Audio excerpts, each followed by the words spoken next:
Picture this. You just spent a bunch of money and time on a website redesign.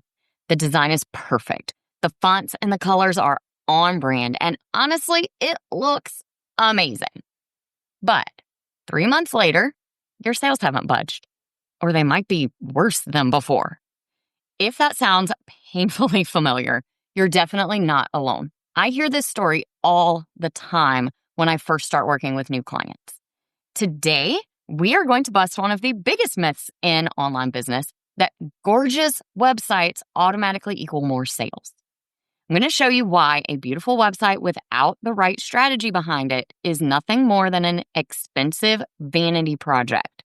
And more importantly, what you should focus on instead to actually turn those website visitors into paying customers.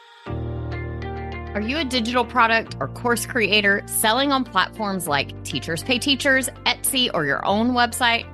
Ready to grow your business, but not into the kind of constant hustle that leads straight to burnout? Then you're in the right place. Welcome to The Savvy Seller. I'm Kristen Doyle, and I'm here to give you no-fluff tools and strategies that move the needle for your business without burning you out in the process. Things like SEO, no-stress marketing, email list building, automations, and so much more. Let's get started, y'all. So what does this actually look like in practice? Here's what clients tell me when they first reach out to me.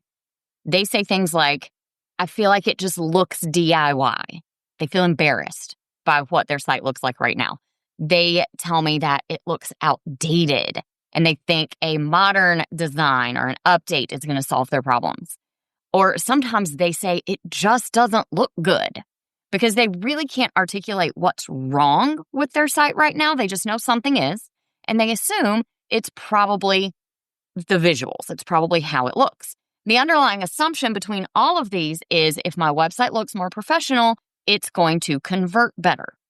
And I totally get why this is so tempting. The logic seems to make perfect sense. See, the truth is professional appearance does build credibility.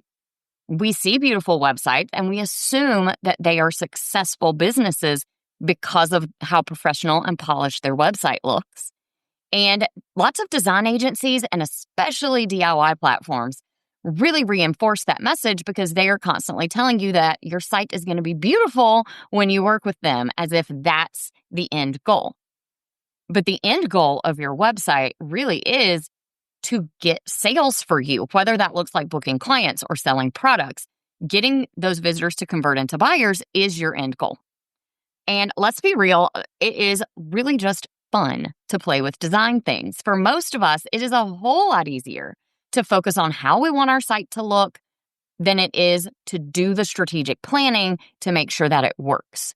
Maybe we don't even understand all of that strategy that well. See, a beautiful website without a clear plan is like having a gorgeous store, but people can't find the cash register. It looks amazing, but it's ineffective. A lot of times what I see from digital product creators is a beautifully designed website with a catchy hero section that sounds really clever, but maybe it doesn't clearly explain who they help or how.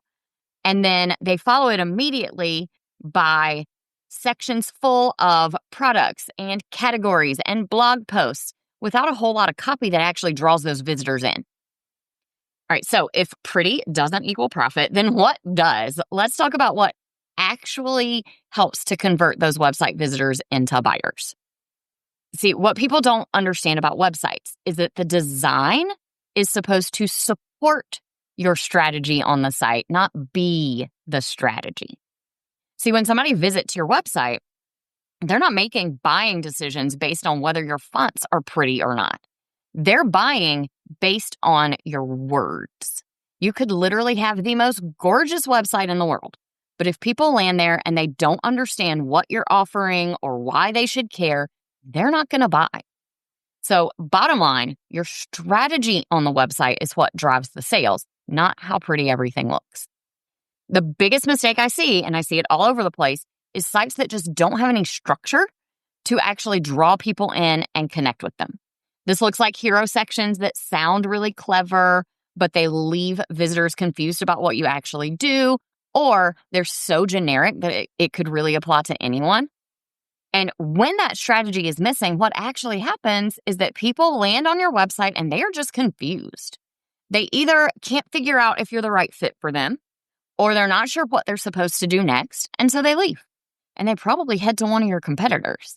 And then you're sitting there thinking it's because your website doesn't look good enough, when really it's a messaging and a strategy problem, not a design problem. Even if the design does need to be updated, the messaging and the strategy behind it are what is going to drive those sales. I recently talked to somebody who had their whole site redesigned, and they loved the way it looked, but they ended up with a mile-long homepage packed with anything and everything, but with no clear strategy. And they actually felt like it was worse than before because it wasn't focused and strategic. Okay, so we've established that pretty does not drive profit, but I'm not saying design doesn't matter. It absolutely does. Here's what you should focus on, though, instead. So when a client comes to me and they want a prettier website, the first thing that I ask them is, I'll say, yeah, let's make your site gorgeous, absolutely. But first, what do you need your site to do for you? So we figure out the strategy first, and then we design something to support that strategy. That way you're focusing on the stuff that actually moves the needle, not just the stuff that looks nice.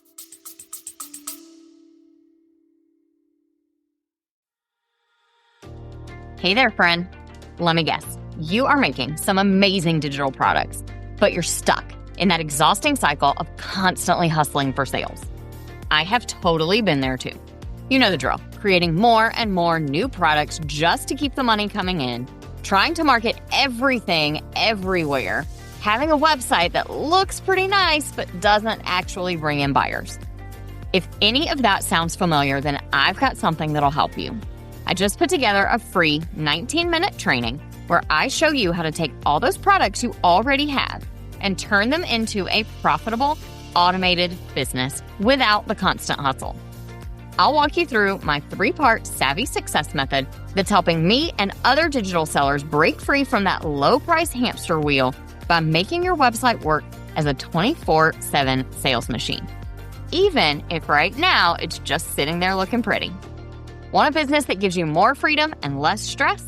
Head to kristendoyle.co/training to watch this free 19-minute training. I promise your business doesn't have to be so chaotic.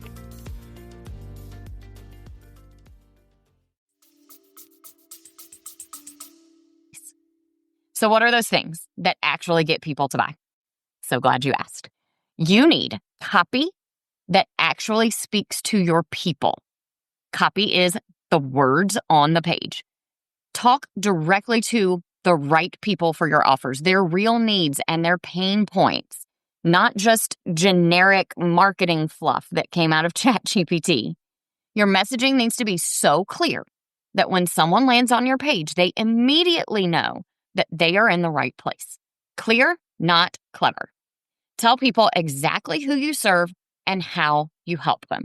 And for the love of all the things, keep your call to action buttons focused and targeted, and sprinkle them in the right places throughout your page. Don't just rely on people clicking on an image or plain text links.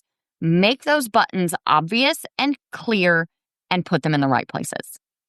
So many websites are missing some pretty basic stuff, like actually explaining exactly what your business does and who it's for before you start showing off all your products. Using words that connect with people instead of just listing out the features. If when you look at your site, it's a whole list of what and not a lot of why or how or connection building, you need to rethink the words that you're using. And then give people a clear path that tells them what to do instead of just leaving them with a ton of options where they have to guess and try to figure it out. And for goodness sakes, anything that makes you different from every other person who does what you do. So if your copy could fit anyone in your niche, then you need to make it more specific to you. Don't be afraid to take a stance on what you believe, why you believe it, what makes you different. Don't be afraid that that's going to make you turn other people away. Because while, yeah, it might turn some people away, those people wouldn't be your people anyway. Now, the specifics of how to structure all that strategically for your specific business, that's the kind of detailed work that I do when I work one-on-one with a client. But the general principle is your words matter more than your fonts, your colors, your graphics, your logo, any of those things.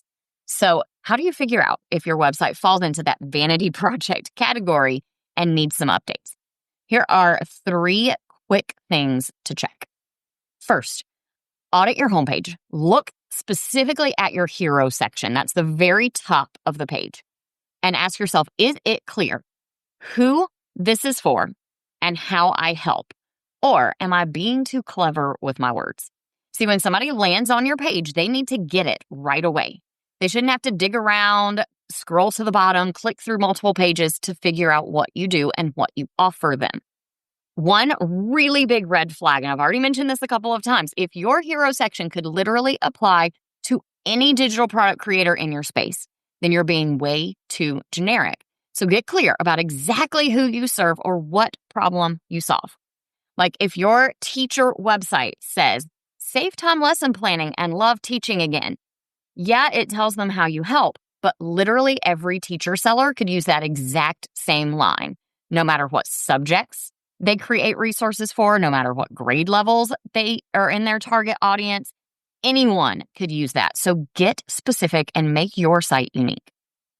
Second, make sure that you are focusing on the copy and the layout before the design. So focus on what you're going to say before you worry about how you want it to look. Like I said, you could have the most basic looking website in the world, but if your words connect with people and tell them what to do next, it's going to work. So write out what you want to say first, then worry about making it look pretty. And then third, let's think strategy. When people get to your website, what is the one most important specific action you want those visitors to take? Do people know immediately that that's what you want them to do? And how do they know that? If they don't know, then what needs to change to make this clearer and more obvious? See, what I notice is that a lot of websites are trying to do everything at once because they don't want to miss an opportunity. But what they're doing then is leaving people with tons of options instead of guiding them toward the one best thing that you offer. So pick that one main thing you want people to do and make sure that path is crystal clear on your website. Sure, you might have links to other things as well, like your full storefront or a range of services you offer. But if you have that one main thing that is the biggest, best thing that you do, then make the path to that really clear and obvious for people. Now, if you're listening to this and you're realizing your website might be more vanity project than a strategic tool for your business, then don't panic. This is all fixable. In fact, it doesn't even usually require a full redesign of your site. I just personally noticed some of these problems popping up on my own website as it's evolved over time. It's really easy as our site changes to keep adding more and more things and tweaking things and not look at the big picture. So when I noticed this on my own homepage, I went in and I redid some of the copy, not the entire page, just the sections that needed it, and redesigned just those parts of the page to make sure that things flow really well and to make sure that it's really obvious what I want to guide people towards. See, I had added more services and my site had just grown to the point that the homepage especially was just offering people way too many things, too many options. So like I said, don't panic. This doesn't mean you need a whole redesign. It is actually pretty easily fixable with the right strategy and some smaller tweaks. Now, if you're ready to make your website work strategically and look pretty, but you don't want to tackle it all by yourself and you know you need some expert support and guidance, then I would love to help you figure out a plan. You can book a free website game plan call with me where we'll create a strategy for how your site can actually convert those visitors into customers, and we'll talk about how I can help you make that happen. You can book your call at kristendoyle.co/game plan or check the link in the show notes. I'll talk to you soon. If you loved today's episode and want more where that came from, check out my everything page. It's your one-stop shop for all things savvy selling. From free resources and templates to full courses and coaching, you'll find everything I offer to help your business shine in one handy place. You can also get all the details about my web design and WordPress maintenance services to keep your website as polished and savvy as your products. Just head over to kristendoyle.co/everything, or you can find the link in this episode's show notes. See you in the next episode of The Savvy Seller.